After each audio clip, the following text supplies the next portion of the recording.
بسم اللہ الرحمن الرحیم۔ میں کمل شوذب، پاکستان تحریک انصاف وومن ونگ کی صدر، آپ کے سامنے اللہ کو حاضر ناظر جان کے، نبی پاک کو حاضر ناظر جان کے اور اس قرآن پاک کے اوپر یہ حلف اٹھا کے بتاتی ہوں کہ پچھلے 15 سال سے میں پارٹی کے مختلف عہدوں پر رہی ہوں،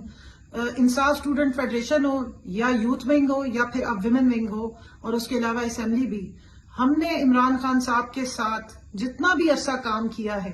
آج تک کبھی ایک دفعہ بھی ایسا نہیں ہوا ہے کہ انہوں نے ہمیں کسی پرتشدد احتجاج کی طرف راغب کیا ہو یا کسی اثاثوں پہ یا پاکستان کے آئینی اداروں کے خلاف ہمیں بھڑکایا ہو یا ہمیں کہا ہو کہ اس کے کوئی پرتشدد احتجاج کرنا ہے۔ ہمیشہ انہوں نے ہمیں پرامن اور آئین کی اور قانون کی بالادستی اور آئین اور قانون کے بیچ میں رہتے ہوئے اپنا جو قومی حق ہے، جو ہمارا آئینی حق ہے، اس کے مطابق پیسفل پروٹیسٹ کی ہمیشہ بات کی، اپنے حقوق کے لیے، عوام کے حقوق کے لیے جس کی ہم سٹرگل کر رہے ہیں۔ ہماری پوری تحریک کا نام ہی تحریک انصاف ہے۔ ہمارے لیڈر نے ہمیشہ ہمیں انصاف، خودداری اور انسانیت کا درس دیا ہے۔ آج تک انہوں نے نہ کسی پاکستان کے اداروں کے خلاف ہمیں نفرت انگیز بات چیت کی ہے، نہ انہوں نے ہمیں اس طرح کی کوئی تربیت کی ہے، اور نہ 9 مئی سے پہلے نہ 9 مئی کے بعد کبھی اس قسم کی ترغیب دی ہے۔ تو میں اللہ کو حاضر ناظر جان کے یہ بیان دے رہی ہوں کہ اگر کبھی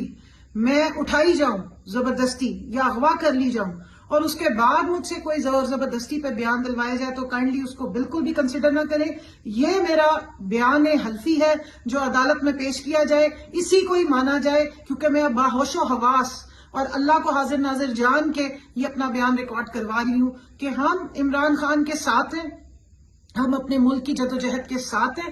ہم اسلامی جمہوریہ پاکستان میں جمہور کی آواز ہیں، آئین اور قانون کی بالادستی کے لیے ہماری سٹرگل ہے اور انشاءاللہ وہ سٹرگل جاری رہے گی۔ اور پاکستان کے تمام ان اداروں کو جو اپنا آئینی رول پلے کر رہے ہیں، جو آئینی ادارے ہیں پاکستان کے، ہم ان کا احترام کرتے ہیں اور ان سے بھی امید رکھتے ہیں کہ وہ آئین کی حدود و قیود کی پابندی کریں گے۔ ہمارے لیڈر نے ہمیں کسی بھی ادارے کے خلاف کبھی نفرت انگیز مواد بولنے کا یا ہمارے دماغوں میں اس طرح کی کبھی کوئی بات نہیں ڈالی ہے، لہٰذا اس قسم کی بیان بازیاں جو انڈر ڈیورس یا زبردستی، زور و زبردستی دلوائے جا رہے ہیں بیان، ہم اس کو کنڈیم بھی کرتے ہیں اور ان کو ریجیکٹ کرتے ہیں، اور اس چیز کا ذہن میں رکھتے ہیں ادراک کہ انشاءاللہ تعالیٰ اس قسم کے معاملات آگے نہیں چلیں گے۔ پاکستان تحریک انصاف کا ہر کارکن ایک پرامن محب وطن شہری ہے، اور پہلے ہمارے لیے پاکستان کی سلامتی ہے، پہلے پاکستان کے اداروں کی عزت احترام اور ان کی بقا ہے، اور اس کے بعد ہماری پولیٹیکل سٹرگل بھی موجود ہے۔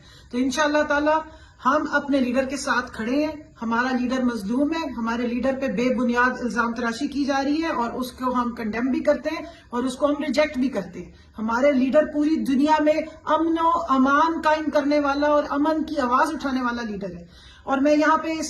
ضرور یہ یاد کراتی چلوں کہ ہمارا لیڈر وہ لیڈر ہے جس کے پاس اسٹریٹ پاور ہے، جس کے 10-10 لاکھ 15-15 لاکھ کے جلسے آپ نے دیکھے ہیں۔ اگر انہوں نے کبھی خدا نخواستہ کوئی اٹیک کروانا ہوتا ہے یا کوئی انتہا انگیزی کروانی ہوتی تو اتنی پبلک سامنے کھڑی ہوتی ہے۔ 25 مئی کو بھی انہوں نے احتجاج کی کال ڈی چوک سے 200 میٹر دوری پر کال آف کر دیا تھا 26 مئی کی صبح، تاکہ کوئی تشدد نہ ہو سکے، تاکہ کوئی پرتشدد احتجاج میں ہمارا جو پرامن احتجاج ہے وہ بدل نہ سکے۔ ہم نے ضرور تشدد برداشت کیا، لیکن ہم نے کبھی کسی قسم کے تشدد کی جو پروٹیسٹ ہے وہ نہ کی ہے، نہ اس کی کال دی ہے۔ اور میں یہاں پہ کیٹیگوریکلی کہنا چاہتی ہوں کہ 9 مئی کو بھی ہم نے کوئی پرتشدد احتجاج میں نہ میں اس کا حصہ بنی، نہ میری کوئی اور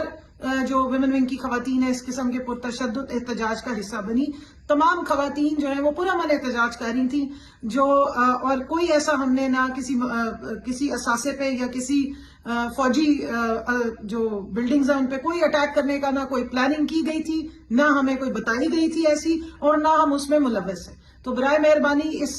ہمارے بیان کو ریکارڈ پر سمجھا جائے اور عدالت کے لیے بھی جب بھی ضرورت پڑے اسی بیان کو کنسیڈر کیا جائے۔ بہت بہت شکریہ۔ پاکستان زندہ باد، عمران خان زندہ باد، پی ٹی آئی زندہ باد، پاکستان کی فوج زندہ باد۔